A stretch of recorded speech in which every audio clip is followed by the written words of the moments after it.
پروان چڑھے گا۔ اور کچھ چیزیں ہیں جس سے اسے بچانا پڑتا ہے۔ کوئی بھی درخت کے آس پاس خضرا پودے اگتے ہیں، اس کو اگر جھاڑا نہ جائے تو اصل درخت پروان نہیں چڑھتا۔ ٹھیک اسی طرح میریٹل لائف میں کچھ چیزیں ایسی ہوتی ہیں جس سے بچنا ہوتا ہے، اور کچھ چیزیں ایسی ہوتی ہیں جس کو کرنا ہوتا ہے، جس کو میں نے ڈوز اور ڈونٹ کے تحت آپ کے سامنے کہا۔ تو سب سے پہلی جو ابتدا ہوتی ہے، آپ اگر دیکھیں کہ آپ بیچ سلیکٹ کیسے کرتے ہیں۔ نبی اکرم صلی اللہ علیہ وسلم نے، آپ دیکھیے اس معاملے میں بھی ہمارے لیے کیا دی روشنی دی ہے۔ کہا نکاح کے لیے لوگ 4 بنیادوں کی طرف توجہ کرتے ہیں، دولت ہے، حسب نسب ہے، خاندان اسٹیٹس، پھر اس کے بعد خوبصورتی ہے، اور پھر تقوی یا دینداری ہے۔ تو آپ صلی اللہ علیہ وسلم نے یہ فرمایا کہ تم دینداری اور تقوی کو کیا کرو، پرائرٹی دو۔ حالانکہ دیکھیے ہر ایک میں اٹریکشن ہے، ہر ایک کی لذت ہے، لیکن بدقسمتی ایسی ہے کہ ہمارے یہاں دیندار طبقہ بھی علم کی حیثیت سے تو یہ جانتا ہے کہ بنیاد تقوی اور دین بتائیے، لیکن اس کو اپلائی کرتے ٹائم وہ ضرور یہ دیکھتا ہے کہ میری لڑکی کے لیے لڑکے کا بیک گراؤنڈ کیا ہے، پیچھے وہ اسٹرانگ ہے کہ نہیں، وہ کیسی رہ سکے گی، اور سب سے لاسٹ اس کی پرائرٹی کیا ہوتی ہے، دین ہوتا ہے۔ تو اس کے نتیجے میں کیا ہوتا ہے، آپ نے جو بیج پہلے بویا وہیں سلیکشن آپ کا کیا ہوا ہے، صحیح نہیں ہوا ہے۔ اب اس کے بعد آپ دیکھیے جو میں نے کہا کہ اللہ تعالیٰ نے محبت اور رحمت اس رشتے میں رکھی ہے، یہ معجزہ ہے، لیکن یہ بیج ہے۔ اب اس کو پروان چڑھانے کے لیے سب سے پہلی چیز یہ ہے کہ وہ اعمال اختیار کیے جائیں جس سے محبت کے جذبات کیا ہوتے ہوں، پروان چڑھتے ہوں۔ عام طور پر لوگ کیا کہتے ہیں کہ بھائی ہمارے دل میں محبت ہے، مگر آپ دیکھیے محبت اپنا اظہار چاہتی ہے۔ نبی اکرم صلی اللہ علیہ وسلم کی زندگی میں آپ دیکھیں تو آپ نے محبت کا اظہار کرنا اپنی بیویوں کے ساتھ سکھایا ہے۔ جیسے آپ دیکھیے بیوی کے لیے یہ کہا کہ جب گھر میں شوہر داخل ہو تو وہ مسکرا کر اس کا کیا کرے، ویلکم کرے۔ اور نبی اکرم صلی اللہ علیہ وسلم جب گھر میں جاتے تو روایت میں آتا ہے کہ اپنے دانتوں کی صفائی کرتے ہوئے داخل ہوتے، یعنی اپنے منہ کی بدبو سے دوسری اپنے پارٹنر کو تکلیف نہ پہنچے۔ تو آپ یہ دیکھیے کہ اس کو دور جدید میں لینگویج آف میرج کہا جاتا ہے، کہ ایک دوسرے کے ساتھ میاں اور بیوی اپنی محبت کے اظہار کے لیے کیا الفاظ اور کیا بیہیویئر کو اپنائیں جس سے محبت کیا ہوتی ہے، پروان چڑھتی ہے۔ اب دیکھیے سیدنا عائشہ رضی اللہ تعالیٰ عنہ جب نبی اکرم صلی اللہ علیہ وسلم گھر میں آتے تو ایک روز آپ کے پسینے مبارک کے جو قطرے تھے وہ موتیوں کی طرح چمک رہے تھے۔ تو سیدنا عائشہ رضی اللہ نے فرمایا کہ اللہ کے رسول، لوگوں کا سورج تو دن میں نکلتا ہے، لیکن میرا سورج رات میں گھر میں طلوع ہوتا ہے۔ یعنی آپ صلی اللہ علیہ وسلم کی تعریف کے ساتھ استقبال کیا تو آپ صلی اللہ علیہ وسلم اتنا خوش ہوئے اور کہا عائشہ رضی اللہ تعالیٰ آج میں تم سے اتنا خوش ہوں جتنا اس سے پہلے کبھی خوش نہیں ہوا تھا۔ اس سے یہ پتہ چلتا ہے کہ محبت کے الفاظ کا اظہار، پاور آف ورڈز بہت بڑی چیز ہوتی ہے۔ یہ ہمارے پیغمبر نے، نبی نے ہمیں سکھایا ہے، لیکن ہم اس کے استعمال کو کتنا کرتے ہیں اس پر سمجھنے کی ضرورت ہے۔ آج کل ہو یہ گیا ہے، میں یہاں تو نہیں بولوں لیکن خاص طور پر ایشیا میں، عورت کچن کے ایپرن کے ڈریس میں شوہر کا کیا کرتی ہے، استقبال کرتی ہے۔ حالانکہ اللہ کے رسول صلی اللہ علیہ وسلم نے کہا ہے کہ شوہر کا استقبال کیا کرو، خوش اسلوبی کے ساتھ کرو۔ اور وہ تیار کس کے لیے ہوتی ہے، باہر کی پارٹیوں کے لیے تیار ہوتی ہے، حالانکہ اسے تیار کس کے لیے ہونا چاہیے، شوہر کے لیے۔ اسی لیے سیدنا عائشہ رضی اللہ تعالیٰ عنہ جس کے ہاتھ میں مہندی لگی ہوئی نہ دیکھتی تو ان کو کہتی کہ ایسا تم نے کیوں کیا، یہ کیوں سکھایا ہے؟ اس لیے کہ شوہر کے مورل کی حفاظت عورت کی ذمہ داری ہے، اخلاق کی۔ اب اگر عورت یہ نہیں کرے گی تو کارپوریٹ ورلڈ میں جو مرد کام کرتا ہے وہاں تو بنٹھن کے لڑکیاں آتی ہیں، اور ابلیس کے زہریلے تیروں میں نظر سب سے زہریلا تیر ہوتا ہے، وہ اس کو اپنی طرف کیا کرتا ہے، اٹریکٹ کرتا ہے۔ کیونکہ بیوی اپنے اندر جو اٹریکشن ہمارے پیغمبر ہماری ماؤں نے سکھایا وہ اپنے شوہروں کے لیے نہیں کرتی، جس کے نتیجے میں بہت بار ایسا ہوتا ہے کہ اخلاقی طور پر کیا پیدا ہوتا ہے، خرابی۔ تو پہلی چیز جو ہے کہ محبت کی لینگویج اور بیہیویئر، یہ ہم کو نبی اکرم صلی اللہ علیہ وسلم کی زندگی سے سیکھنا چاہیے، جو میں نے چونکہ آدھا گھنٹے میں پوری بات نہیں کہی جا سکتی، اسی لیے میں مختصر کر رہا ہوں۔ نہیں ابھی شروع کیا، اصل میں لیٹ ہوا تھوڑا جی۔ اب دوسری بات یہ ہے کہ محبت جو ہوتی ہے نا، وہ دوسرے پر نثار ہونا سکھاتی ہے، اپنے آپ کو ایثار کرنا سکھاتی ہے۔ محبت کا جذبہ دینا سکھاتا ہے، لینا نہیں سکھاتا، یہ بات یاد رکھیے۔ اسی لیے آپ دیکھیے کہ نبی اکرم صلی اللہ علیہ وسلم کی ہماری ماں خدیجہ رضی اللہ تعالیٰ عنہ، ایک بار مکہ میں ایک قافلہ آیا اور آپ اس کی کچھ مدد کرنا چاہتے تھے، جبھی نبوت سے سرفراز آپ نہیں ہوئے تھے، تو آپ کا دل بہت غمگین ہو کر آپ گھر میں آئے۔ تو سیدنا خدیجہ نے دیکھا تو کہا کیا بات ہے؟ تو کہا ایسے لوگ آئے اور میں ان کی مدد اے خدیجہ نہیں کر سک رہا۔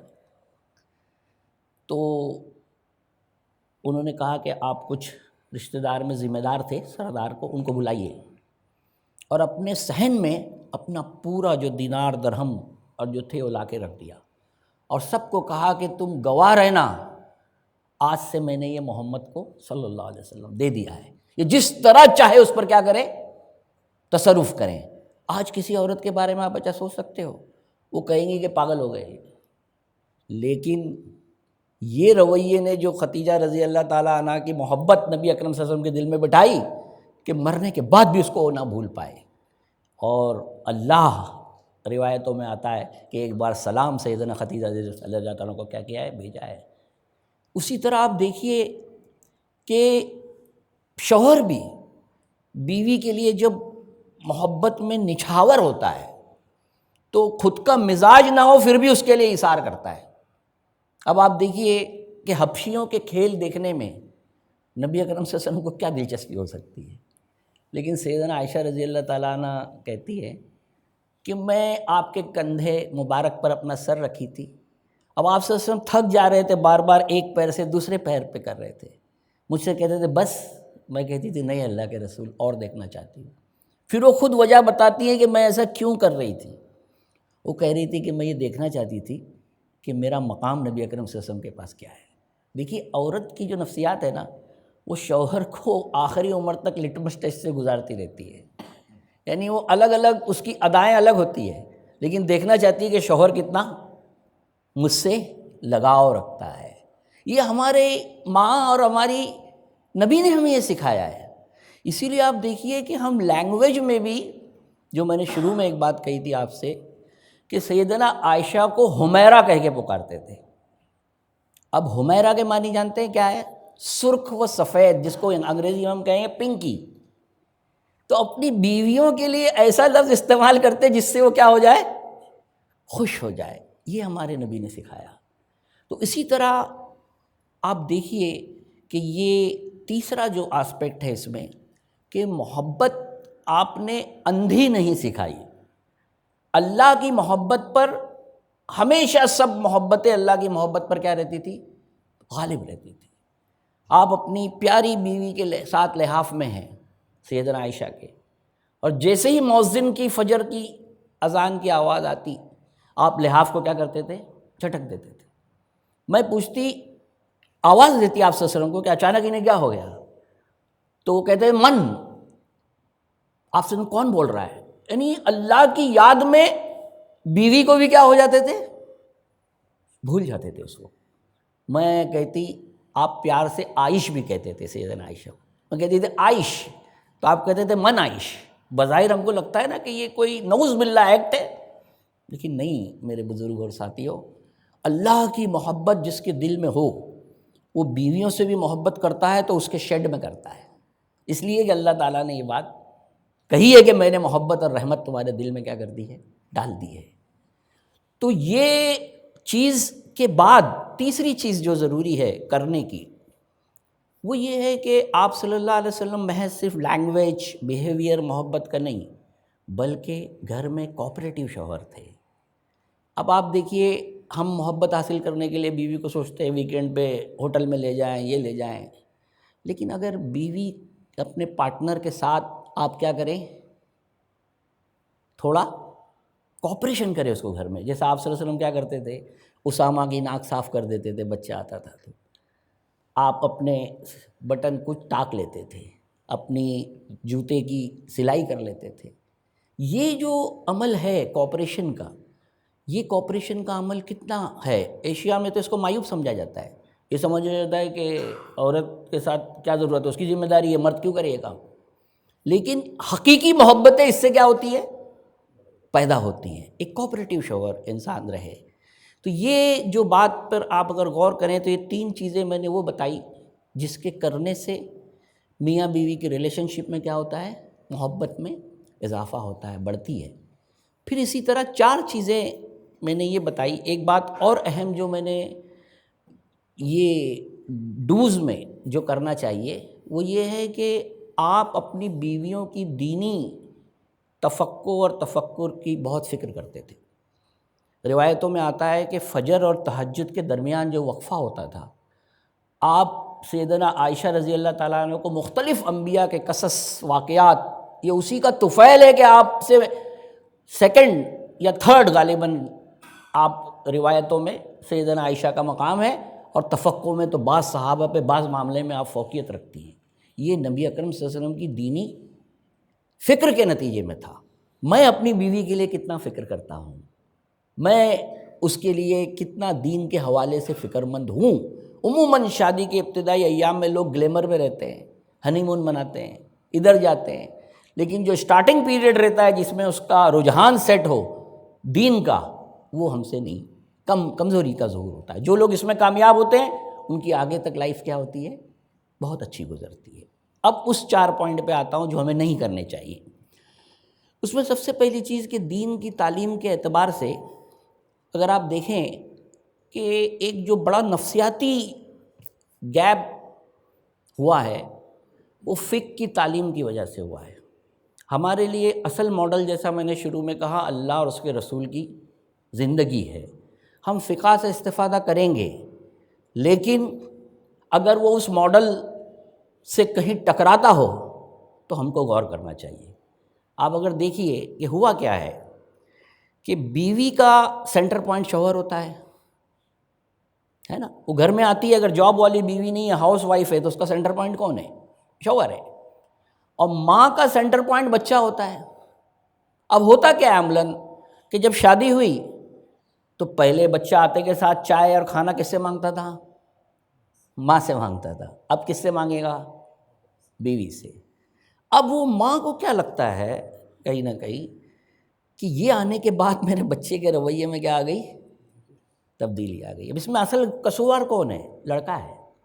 ہونا تو کیا چاہیے کہ بیوی سے یہ کہتا کہ ہم تینوں کے لیے چائے بناؤ، ہم مل کر بیٹھ کے کیا کریں گے، پئیں گے، ایک پرائیویسی بھی ہو اور ایک کلیکٹیونیس بھی ہو، دونوں کو بیلنس کرنے کا کام کس کا ہے، شوہر کا ہے۔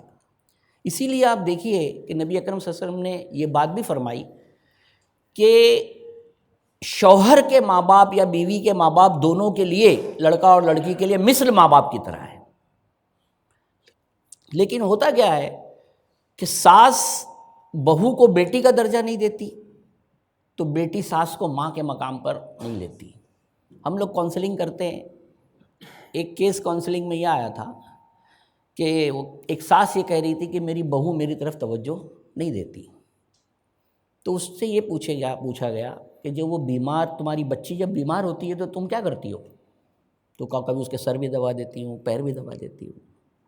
تو بولے کیا بہو بیمار ہوتی ہے تو ایسا کرتی ہو؟ تو بولے نہیں کرتی ہوں۔ تو بولے پھر وہ تم کو ماں کیسے سمجھے گی؟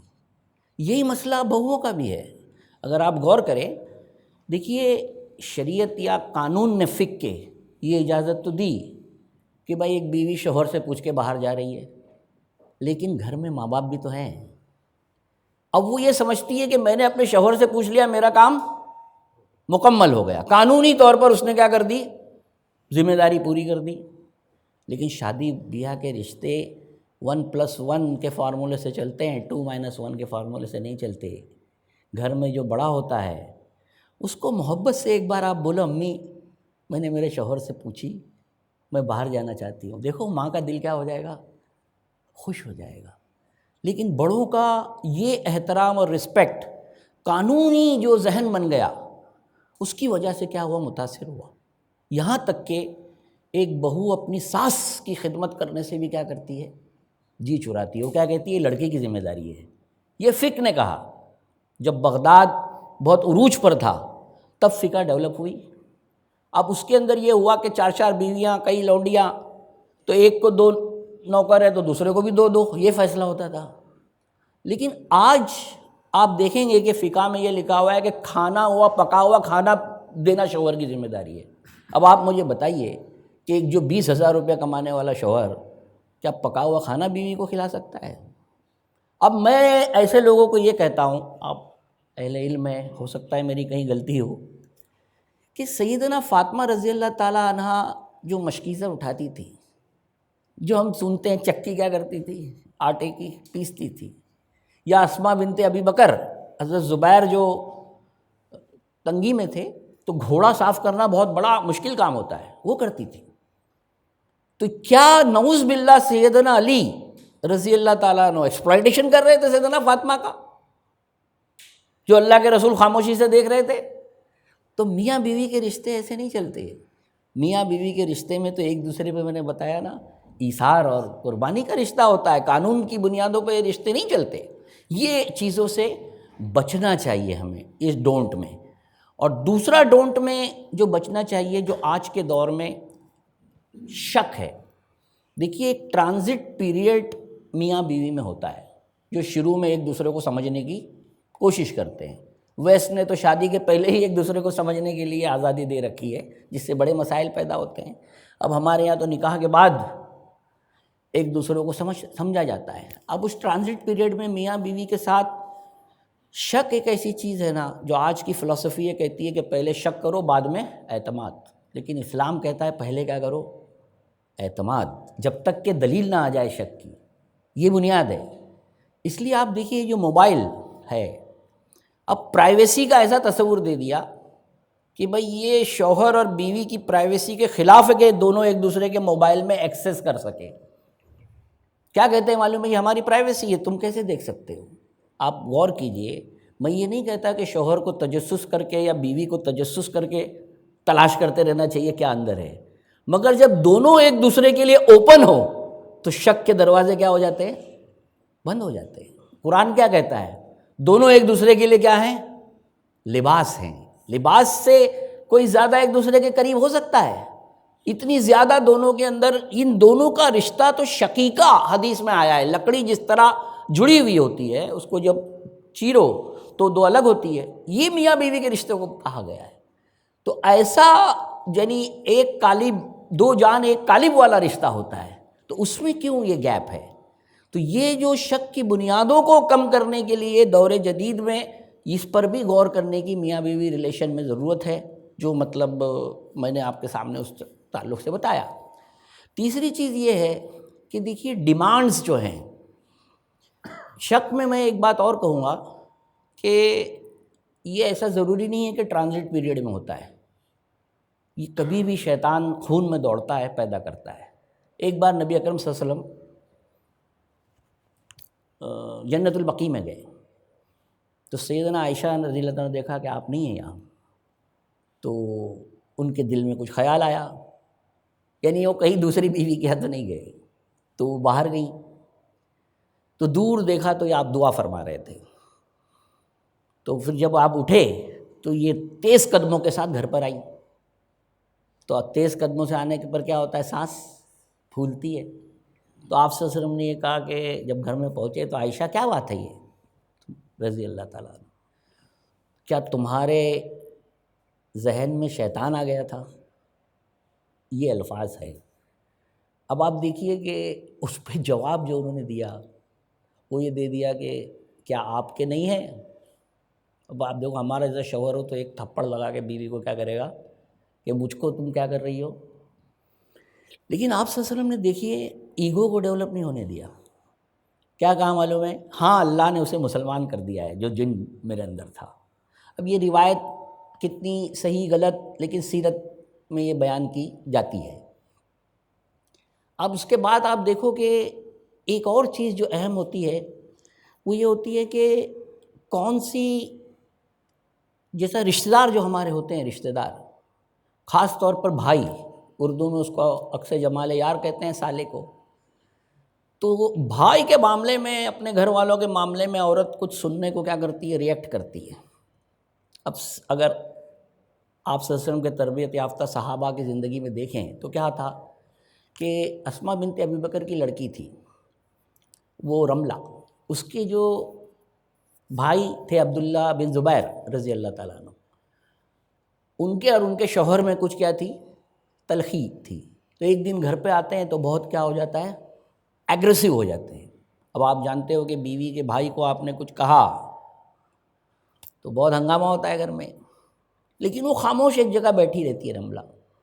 جب وہ چلے جاتے ہیں عبداللہ بن زبیر تو ان کا شوہر ان سے پوچھتا ہے کہ میرے کو اتنی باتیں کہی اور تم نے کچھ نہیں کہا؟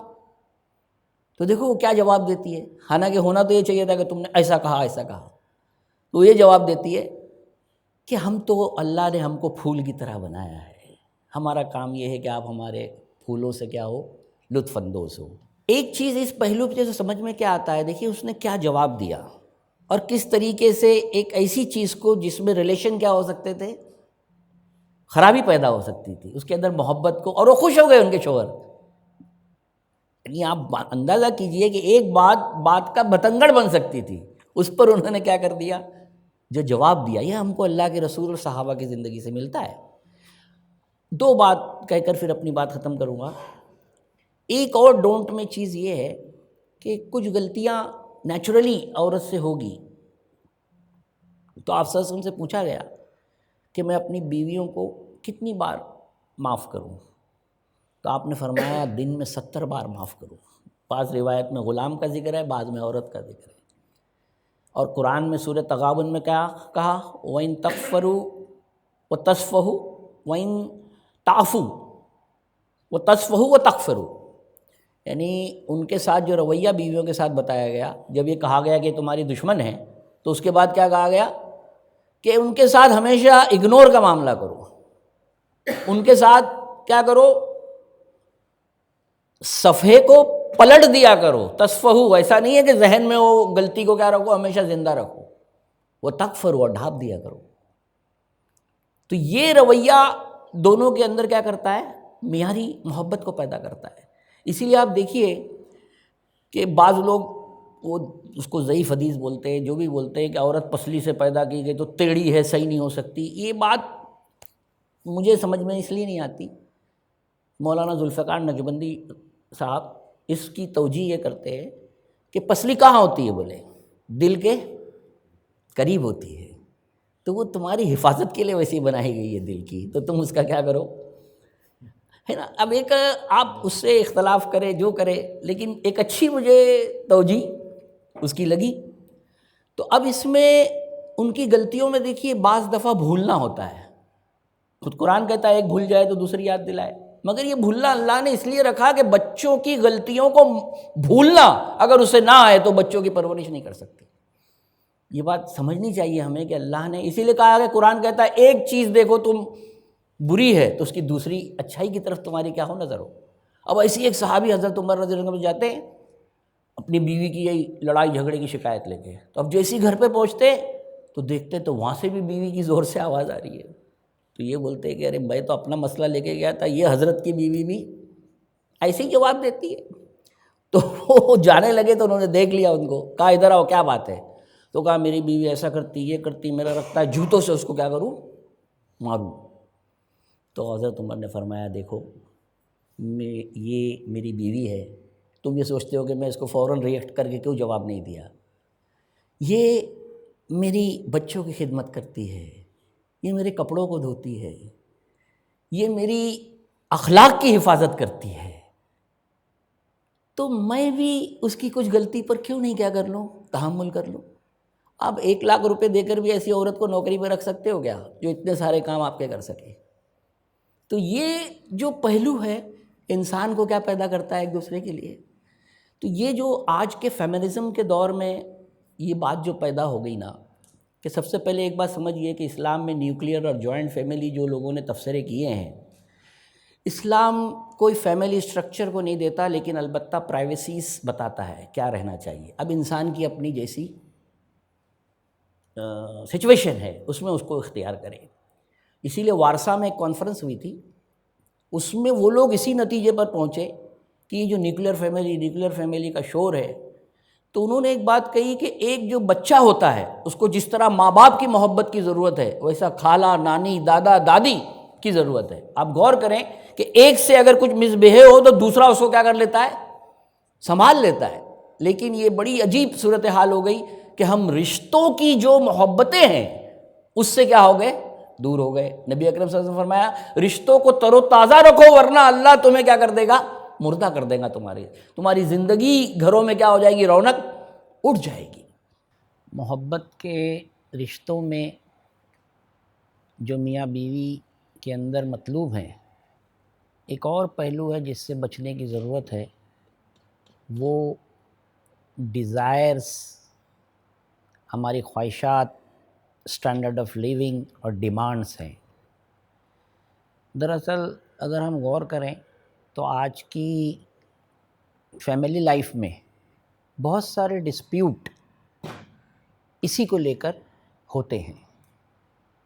نبی اکرم صلی اللہ علیہ وسلم کی زندگی میں اگر ہم دیکھیں تو حضرت صفیہ رضی اللہ تعالیٰ عنہ، جو ہماری ماں اور آپ صلی اللہ علیہ وسلم کی اہلیہ تھی، ایک سفر میں ان کا کھچر یعنی سواری پیچھے رہ گئی، تو انہوں نے نبی اکرم صلی اللہ علیہ وسلم سے اصرار کرنے لگی کہ مجھے نئی سواری دلاؤ، اور اس وقت آپ صلی اللہ علیہ وسلم کے حالات برابر نہیں تھے، تو ان کے منانے پر بھی نبی اکرم صلی اللہ علیہ وسلم سیدنا صفیہ راضی نہیں ہوئی۔ تو آپ دیکھیں گے کہ آپ صلی اللہ علیہ وسلم پھر خفا ہو گئے۔ تو اب یہاں اگر میاں بیوی میں اس بنیاد پر ایگو ڈیولپ ہو جاتے ہیں، لیکن حضرت صفیہ رضی اللہ تعالیٰ عنہ سمجھ گئی کہ نبی اکرم صلی اللہ علیہ وسلم ناراض ہیں، تو اس نے آپ کو خوش کرنے کے لیے آپ سیدنا عائشہ کو یہ کہا کہ آج کی میری باری آپ لے لیجئے۔ تو جب سیدنا عائشہ صفیہ کی جگہ اپنی باری کو لیا تو آپ صلی اللہ علیہ وسلم بھی عدل والے تھے، انہوں نے کہا کہ آج تمہاری باری نہیں ہے، تو انہوں نے کہا کہ اللہ کا احسان ہے جسے اللہ عطا کرتا ہے۔ پھر انہوں نے بتایا کہ صفیہ آپ کو خوش کرنے کے لیے ایسا کر رہی ہیں، تو آپ صلی اللہ علیہ وسلم نے پھر پیسوں کے انتظام کر کے ان کو سواری دلائی۔ دیکھیے اگر یہاں میاں بیوی میں ایگو ڈیولپ ہو جاتا تو کئی دنوں تک رشتوں میں کیا پیدا ہو جاتی ہے؟ دراڑ پیدا ہو جاتی ہے۔ اسی لیے اسٹینڈرڈ آف لیونگ کے ڈیمانڈ پر جب خیبر فتح ہوا تو بیویوں نے یہ کہا کہ ہمارے منتھلی جو ایکسپنسز ہے اس میں آپ بڑھا دو۔ تب نبی اکرم صلی اللہ علیہ وسلم نے 1 مہینہ اپنی بیویوں سے کیا کیا ہے؟ علیحدگی اختیار کی ہے۔ اس لیے اور قرآن نے بھی اس کو جسٹیفائی کیا کہ نبی کی بیویوں اگر تم دنیا چاہتی ہو تو یہ رسول تمہیں دنیا دے کر علیحدہ کر دے گا، لیکن اگر تم آخرت چاہتی ہو تو تمہارے اندر یہ کوالٹی پیدا ہونی چاہیے، صبر والی، قناعت کرنے والی۔ تو آج اگر آپ دیکھیں تو ہو کیا رہا ہے کہ ان نیسیسری ایسا بوجھ یا ایسا ڈیمانڈ کے تحت شوہر کو پریشرائز کبھی کبھی بیویاں کرتی ہیں، جس سے شوہر بھی مشکل میں آتا ہے اور رشتے میں بھی دراڑیں پیدا ہو جاتی ہے۔ تو اس کے لیے ایک اہم کام جو دونوں میاں بیوی کو کرنا ضروری ہے، وہ اپنی اکنامیکل پلاننگ دونوں کو ڈسکس کرنا چاہیے۔ کبھی کبھی بیوی شوہر کے حالات سے واقف نہیں ہوتی، اور شوہر یہ سمجھتا ہے کہ میں اپنی یہ پوزیشن اس کو بتاؤں تو میری پوزیشن گر جائے گی۔ حالانکہ نبی اکرم صلی اللہ علیہ وسلم نے فرمایا کہ کیلکولیشن کے ساتھ اندازے سے خرچ کرنا، اس میں آدھی روزی اللہ تعالیٰ نے رکھی ہے۔ تو جب شوہر بیوی کو شیئر کرے گا کہ میری یہ سچویشن ہے، تو بیوی بھی شوہر کو کوآپریٹ کرنے میں کیا ہو جاتی ہے؟ راضی ہو جاتی ہے۔ تو یہ پہلو سیرت کا ایسا ہے جس کو آج کے دور میں اگر ہم اپنائیں تو انشاءاللہ تعالی ہماری جو میاں بیوی کی محبتوں میں بھی محض ڈیمانڈ اور ڈیزائرز کی وجہ سے بھی رکھنا یا نا اتفاقی پیدا ہونے سے اللہ تعالیٰ کیا کرے گا؟ حفاظت کرے گا۔ اب لاسٹ بات میں اس پر آتا ہوں کہ جب انسان یہ سب چیزوں کا لحاظ کرتا ہے تو اس کے نتیجے میں کیا ہوتا ہے کہ اللہ تعالیٰ یہ چاہتا ہے کہ میاں بیوی کے رشتے بڑے خوشگوار ہوں، اسی لیے دیکھیے ان میں ہم آہنگی ہو۔ تو نبی اکرم صلی اللہ علیہ وسلم نے فرمایا کہ اللہ رحم فرمائے اس بیوی پر جو پانی چھڑک کر اپنے شوہر کو اٹھاتی ہے، اور اللہ رحم کرے اس شوہر پر جو پانی چھڑک کر اپنی بیوی کو اٹھاتا ہے۔ یہ مزاج کی ہم آہنگی ہونی چاہیے۔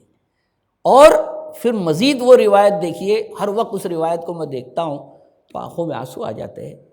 آپ صلی اللہ علیہ وسلم نے فرمایا کہ جب میاں اور بیوی دونوں ایک دوسرے کو دیکھ کر مسکراتے ہیں تو اللہ ان کو دیکھ کر مسکراتا ہے۔ جانتے ہیں کیوں ایسا؟ اس کی وجہ یہ ہے کہ خاندان جو ہے وہ اگر محبت کی بنیادوں پر صحیح رہا تو پوری سوسائٹی اور معاشرہ بھی کیا ہوتا ہے؟ صحیح بنتا ہے۔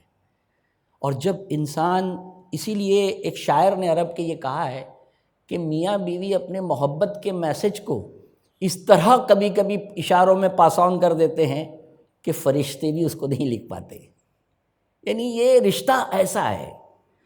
تو اب جب ایک پیٹرن ڈائیلاگ آپ دیکھیے عورتوں کا کیا رہتا ہے کہ بولے میں مر جاؤں گی نا تو تم تو میرے کو کیا ہو جاؤ گے؟ بھول جاؤ گے، دوسری شادی کر لو گے۔ یہ ایک پیٹرن جملہ ہے عورتوں کا، اور بالعموم ایسا کہتی ہے۔ تو میں اس بات پر یہ کہنا چاہتا ہوں کہ آخر وہ کون سی ایسی خوبی ہے جس کی بنیاد پر نہ عورت مرد کو بھولتی ہے مرنے کے بعد، نہ مرد عورت کو بھولتا ہے؟ یہ ہم کو ہماری ماؤں نے اور اللہ کے نبی نے سکھایا ہے۔ آپ دیکھیے سیدنا عائشہ رضی اللہ تعالیٰ عنہ سے جب یہ پوچھا گیا کہ ماں ہمیں اللہ کے رسول کا سب سے حسین عمل بتائیے، آپ کی آنکھوں میں آنسو آ گئے۔ آپ نے کہا کہ میرے محبوب کا کون سا عمل حسین نہیں تھا؟ پھر اسی طرح آپ دیکھیے آپ صلی اللہ علیہ وسلم سے کتنی بڑی تھی سیدنا خدیجہ، تو لیکن ان کے انتقال کے بعد ہر وقت جب گھر میں گوشت کٹتا تو اپنے ہاتھوں سے کاٹ کے بوٹی کر کے ان کی سہیلیوں کو کیا کرتے تھے؟ بھیجا کرتے تھے، اور زبان سے ہر وقت ختیجہ ایسی تھی، ختیجہ ایسی تھی۔ تو سیدنا عائشہ نے ایک بار کہہ دیا کہ آخر اس بوڑھی خاتون میں ایسا کیا ہے کہ جو آپ اس کو نہیں بھول پاتے؟ تو آپ کا چہرہ سرخ ہو گیا۔ آپ نے کہا عائشہ ختیجہ وہ ہے کہ جب لوگوں نے مجھ پر ایمان نہیں لایا اس نے مجھ پر ایمان لایا۔ ختیجہ وہ ہے جب لوگوں نے مجھے ٹھکرایا اس نے مجھ کو اپنایا۔ ختیجہ وہ ہے جب میں مال سے محروم تھا اس نے اپنے مال سے مجھے کیا کیا؟ میری مدد کی۔ ختیجہ وہ ہے جس کے ذریعے اللہ نے مجھے کیا دی؟ اولاد دی۔ تو یہ دیکھیے نہ شوہر بھول پا رہا ہے، بولنے کو تو حسن میں کیا ہے، بوڑھی خاتون ہے، اور نہ بیوی شوہر کو بھول پا رہی ہے۔ اور حد یہ ہے کہ ہم میں سے کتنے لوگ ایسے ہیں جن کو اپنے بیوی کے ہار کا ڈیزائن معلوم ہو۔ شوہر کیا کرتا ہے معلوم آپ کو؟ پیسے دے دیتا ہے، جاؤ لے کر آؤ۔ ایک میمن فیملی تھی، وہ ایسا ہی تھا، وہ 1 لاکھ روپے دے دیتا تھا، 2 لاکھ روپے دے دیتا تھا، جاؤ شاپنگ کرو ڈرائیور کے ساتھ۔ لیکن میاں بیوی میں جمتا نہیں تھا، وہ کاؤنسلنگ کے لیے آئے تھے، تو اس کو یہ مشورہ دیا گیا شوہر کو کہ تم خود خرید کر ایک چیز کیا کرو، بیوی کو دو۔ اب اس نے ایک انگوٹھی لایا، بولنے کو وہ تو اس سے زیادہ مہنگا چیز خریدی تھی، لیکن پورے ایریے میں اس نے شور کر دیا میرے شوہر نے میرے لیے کیا لایا ہے؟ تحفہ لایا ہے۔ یہ جو پرسنل ٹچ ہے محبت کے، یہ آپ کو اللہ کے رسول کی زندگی میں دکھے گا۔ جب سیدنا ختیجہ کا ہار ان کی بیٹی نے بھیجا ان کے شوہر کو چھڑانے کے لیے بدر میں، دیکھو ہار کو پہچان لیا آپ صلی اللہ علیہ وسلم نے۔ ہم میں سے معلوم نہیں ہم کتنا پہچان پائیں گے بیویوں کے ہاروں کو۔ اور آپ کی آنکھوں میں آنسو آ گئے۔ آپ نے صحابہ سے اجازت طلب کی کہ آپ اجازت دو تو میں انہیں لوٹا دوں، تو ان کے ہار کو کیا کر دیا؟ لوٹا دیا۔ تو میرے بزرگوں اور ساتھیوں، میاں بیوی کے جو ریلیشن شپ ہے یہ اس معیار پہ بننا چاہیے کہ صرف دنیا میں نہیں بلکہ آخرت میں بھی یہ جوڑا ہمیں اللہ تعالیٰ کیا کر دے؟ عطا کر دے۔ یہ صرف حیوانی رشتہ نہیں ہے، یہ وہ رشتہ ہے جو اللہ چاہتا ہے کہ قرآن میں اللہ فرماتا ہے وَأَمَّا مَنْ أُوتِيَ كِتَابَهُ بِيَمِينِهِ فسوف یحاسب حسابا یسیرا، پھر دیکھو کیا آتا ہے وینقلب الی اہلہ مسرورا، اپنے گھر کی طرف وہ خوشی خوشی اپنے نامہ اعمال کو کیا کرے گا، لے جائے گا۔ تو کیا میں اپنی بیوی کے لیے یا بیوی اپنے شوہر کے لیے یہ جذبات رکھتی ہیں؟